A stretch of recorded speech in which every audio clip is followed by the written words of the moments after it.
This video is part of a creative collaboration. Be sure to check the description box below. I'm going to link the playlist with all of the other creators' videos. I found this little server on Marketplace for $50. I'm going to use a stripped wood technique for the legs, and I'll show you from start to finish the process and the products that I used. Unfortunately, when I decided to start this piece, we were in the middle of a heat wave, so I had to work on it inside and outside. Some of the products don't work their best in extreme heat and humidity, so just be mindful and read your instructions before starting a project. I taped this piece to keep the primer where I wanted it. I'm using Rust-Oleum Universal Bonding Primer. I love this, especially when using whites, because it definitely cuts down on the number of coats that you have to do.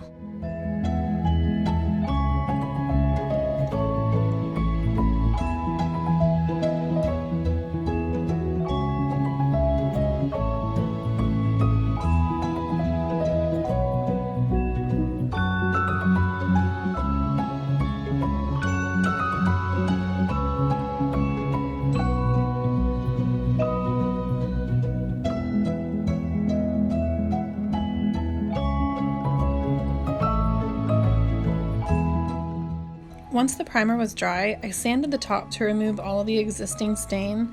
I started with 80 grit and then worked up to 220 to ensure a smooth finish. I'm not going to stain this piece, but I am going to seal it, so I do want it to be nice and smooth to the touch.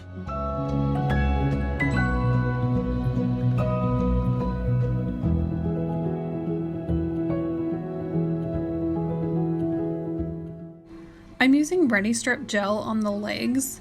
Normally I would apply this type of product using a brush, like to a flat surface, but because of the detail work in the legs, I decided to go ahead and try it with gloves.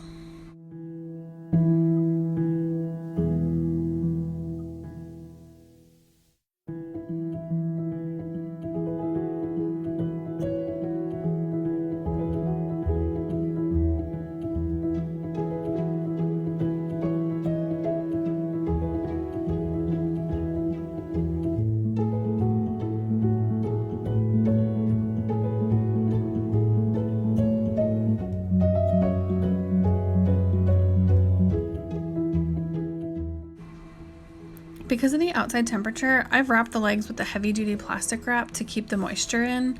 If that stripping gel dries, you're going to have to apply another coat to reactivate the initial layer, and it just kind of turns the whole thing into a mess. So trust me, don't skip this step.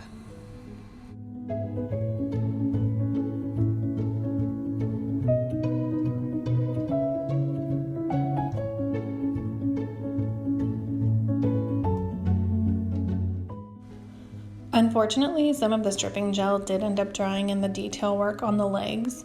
I went to Lowe's and got some of this after wash and a dish brush to scrub it out. I do recommend gloves for this step because the after wash can be pretty drying on the hands.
I used General Finishes High Performance Top Coat to seal the wood on this piece. I do intend to sell it, so I'm going to share a trick with you that I use when I want a matte finish that will be durable and stand up to use. I first go in with one solid coat of satin and then do 2 coats of flat to knock the sheen down. I don't necessarily have to do this on the legs because they probably won't see the same wear and tear, but to ensure an even finish, that's what I'm going to do. I'm really happy with how this piece turned out. White is just the perfect classic neutral. It goes with everything. And the wood tones are nice because they add a little bit of warmth and texture and break up the monotony of having just a solid white piece of furniture. For me, furniture is an investment. I'm going to spend my money on a solid piece that is done with quality finishes, and then I'm going to build my decor around that.